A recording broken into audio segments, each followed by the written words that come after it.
All righty, folks, howdy. It's me again, Randy Ray here at Driftwood Ranch. And today I thought I would do a bookshelf tour of sorts because these aren't really on a bookshelf. They're all sitting on my desk. And that's as good a place to start as any around here, right? So I showed one of these yesterday in my BookTube Newbies class, but this is the Christmas present I got called The Unquotable Trump. And if you missed yesterday's video, this is a giant-sized comic book. It's the same size as those old Treasury editions that we used to be able to get in the 70s that were so cool. And you'll see Michael K. Vaughan and Steve Donahue talk about how cool these are from time to time. But what they've done is they've taken famous comic book covers and replaced one of the characters on the cover with Donald Trump and included real Donald Trump quotes. And the effect can be pretty amazing. The one I wanted to show you guys today is the one where they recreated that X-Men cover from the 90s and replaced, where is it? They replaced Magneto with Donald Trump on this big wraparound cover. And they included the quote, "We're going to win so much you may even get tired of winning. And you'll say, please, please, it's too much winning." And many of you will remember this from when it came out, if you're of a certain age, like I am, and maybe even a little younger.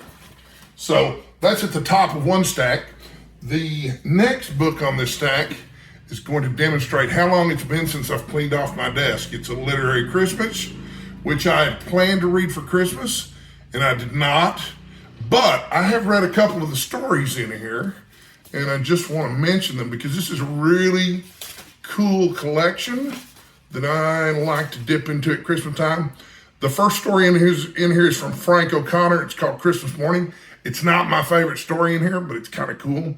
But the second one is really cool. It's Augie Wren's Christmas Story by Paul Auster. And if you've seen the movie Smoke starring Harvey Keitel, Harvey Keitel plays Augie Wren in the story. So that's really cool. And the other story in here that really stood out for me was called The Birds for Christmas. And it's by Mark Richard. It's about a bunch of kids in an orphanage. I don't know if it's an orphanage or a hospital. I haven't read it in a while.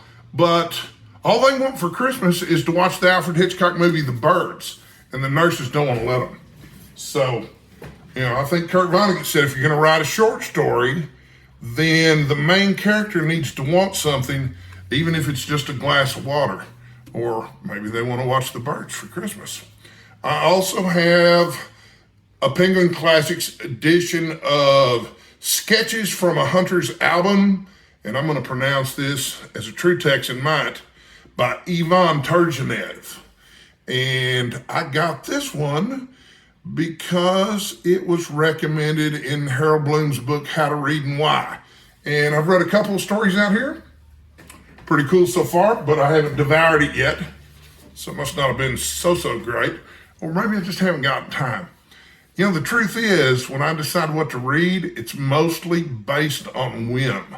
I don't have a to-be-read list, really, because, one of my goals this year was to read everything by John Irving before I moved on to anything else. And I finished 3 of his books. Loved John Irving. Man, needed a change of pace. So the next one here is another Penguin Classics. This is Anton Chekhov, Ward Number 6 and Other Stories, 1892 to 1895. So, yes, I too have a collection of Penguin Classics here at my house, much like many other booktubers that I watch regularly. I have a book here that my friend Tom loaned me. This is called His Share of Glory, the complete short science fiction of C.M. Kornbluth. I don't know much about this except that I really like my friend Tom. He's really smart, has great taste in books, so I'm looking forward to dipping into this. I don't recognize any of the titles of the short stories in here. That doesn't mean I haven't read any of them because, like I mentioned yesterday, Well, I think I mentioned it in the comments somewhere on someone else's video. I have a lifetime subscription to the magazine of fantasy and science fiction, which was one of the first things I ever started reading aggressively because my mother bought me a subscription in 1982 and paid for it until 1988, which is when I turned 18. And she felt like at that time I should be able to afford my own subscriptions. Go figure, right? But eventually, and it was long after she'd done gone on, as we say in Texas, I got a lifetime subscription. So I'll keep getting the magazine of fantasy and science fiction as long as they keep printing it. Who knows how long that's going to be. It seems like print magazines aren't doing very well these days. This is The Face in the Frost, and it was written by John Belair. I knew that, but my memory's a little foggy sometimes these days because of, well, the cancer meds and stuff, but I try. So this is a really nice older edition of it, but it's a little bit beat up. It's a lovely little novel. I've read this before, and I found this in The Dungeon Master's Guide by Gary Gygax from Dungeons and Dragons. There's an appendix in there called Appendix N, and that's where Gygax lists the literary inspirations for the game Dungeons and Dragons. And it's the story of two wizards. And I like stories about wizards. I like to think of myself as a wizard. I also have The Stars My Destinations by Alfred Bester.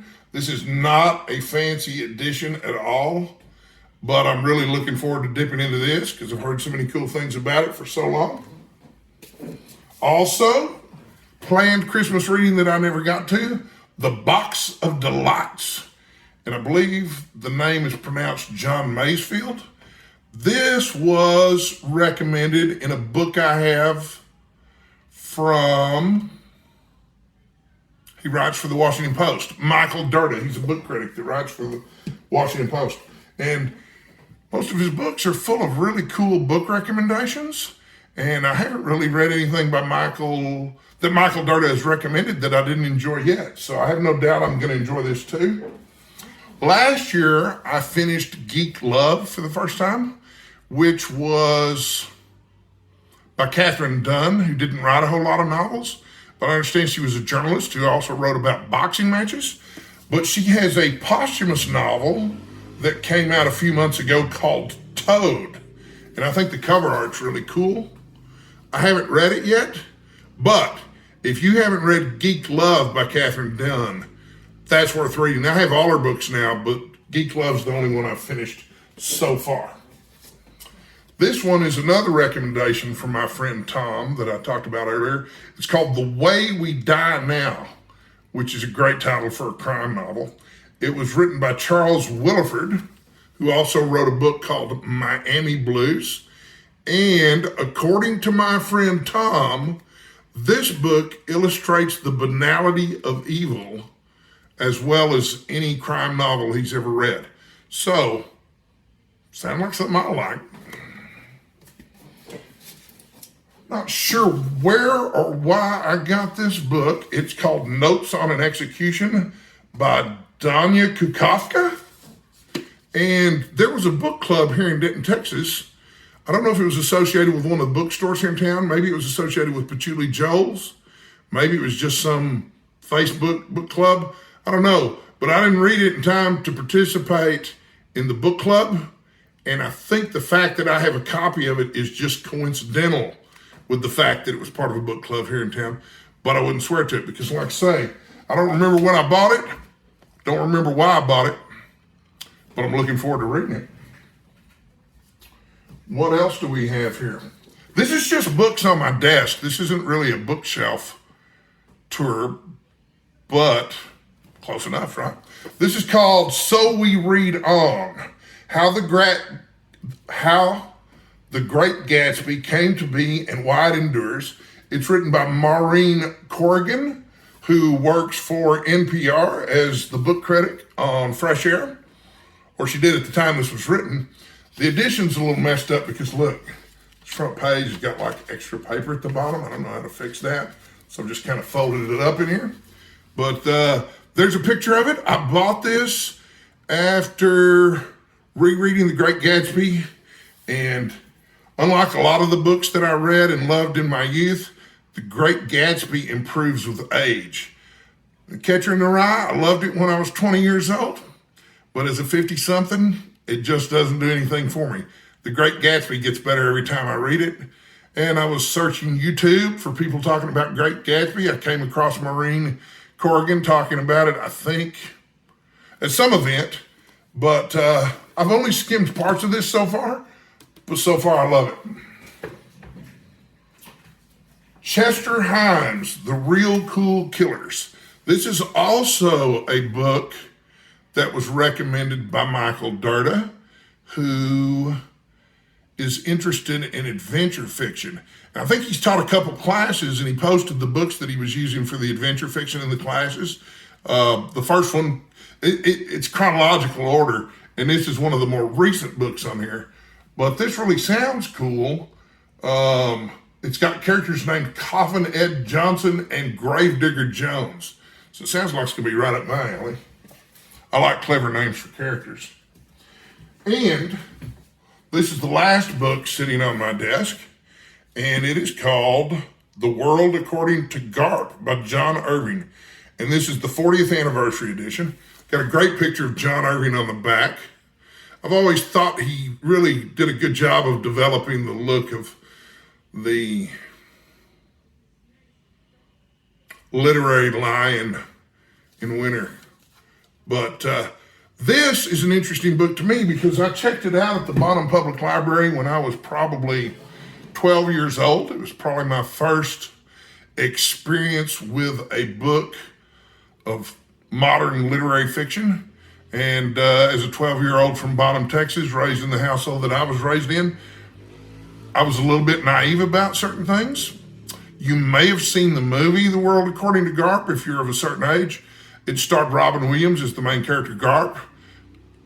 Glenn Close played his mother, and his best friend was played by, well, I can't remember the guy's name. I should prepare for these videos, shouldn't I? Anyway, he was on Third Rock from the Sun, and great actor. And anyway, there's a lot of sex and stuff in it, and things with which I wasn't quite familiar that kind of blew my mind at the time. But it also kind of opened my eyes to some of the stuff that I could expect from books that weren't necessarily fantasy or science fiction. So that's my second BookTube video. It is a bookshelf tour, but not really, because it's all the books that are lying on my desk in here today. I've got more bookshelves with more books on them. I finished reading Sandman Slim by Richard Kadrey yesterday. I'm planning to make a video where I review that. I also read a lovely memoir called Arbitrary Stupid Goal, which was written by Kenny Shopson's daughter. I don't have it here on my desk with me, so I don't remember her first name, but it was a lovely book, and I plan to review it in detail here too. But just real briefly, several years ago, my son and I watched a documentary on Netflix called I Like Killing Flies. And it was about Kenny Shopson and a restaurant and deli that he owned in Greenwich Village for decades, apparently. And he's a real interesting character. You know, fat guy, didn't look like much of a chef, but it was kind of an exclusive little joint, and you had to know about it. It was very exclusive. You know, he would run you out of there in a heartbeat. Very opinionated guy.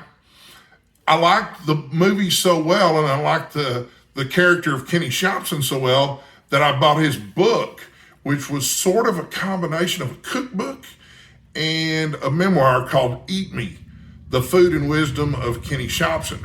So reading his daughter's memoir about growing up with Kenny Shopson as a father was kind of like completing a trilogy for me.